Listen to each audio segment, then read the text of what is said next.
Assalamualaikum warahmatullahi wabarakatuh. Kami akan sedikit memaparkan tentang konseling spiritual dan indigenous healing yang disusun oleh Dian Maulidia dan Rosidatul Muawana.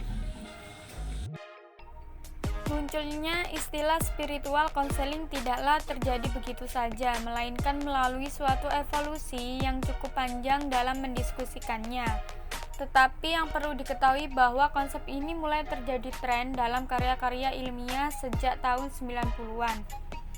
Hal ini terbukti dengan banyaknya hasil-hasil penulisan yang berujung pada konsep verifikasi dimensi spiritual dalam perkembangan individu. Konseling spiritual adalah konseling yang mengarahkan konseli kepada Tuhan dengan asumsi dasar bahwa manusia merupakan makhluk ciptaan Tuhan.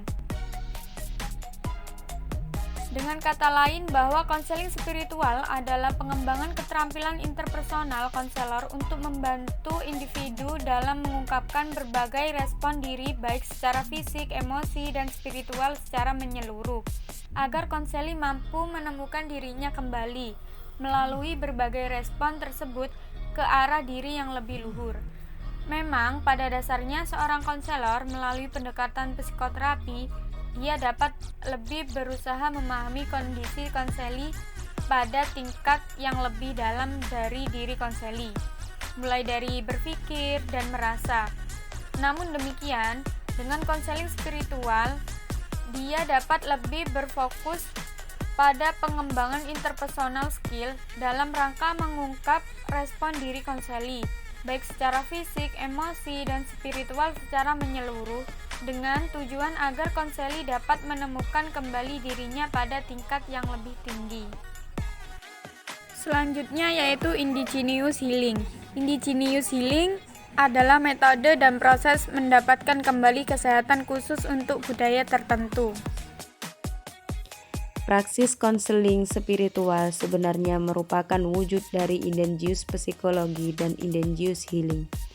Hal ini merupakan pembuktian bahwa konseling spiritual sebagai proses pembentukan indigenous psikologi dengan alasan bahwa adanya spiritual itu telah dibuktikan oleh dasar psikologis.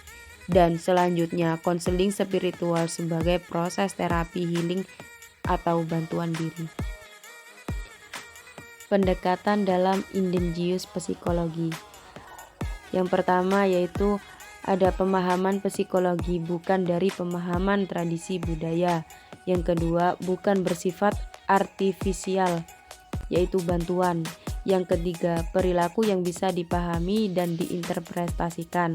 Yang terakhir yaitu ada refleksi realita sosial kultural dalam suatu masyarakat tertentu yang merupakan properti psikologi.